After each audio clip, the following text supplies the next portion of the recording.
Last night, crews in Northampton responding to Loudville Road for a car that drove over an embankment and fell onto its roof into the brook. And you can see the car right there in the brook.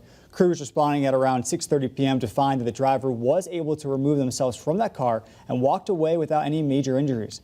The car did not appear to be leaking any fluids, but the Department of Environmental Protection was contacted as a precaution. That incident was determined to be in Westhampton. No word yet on what caused that accident.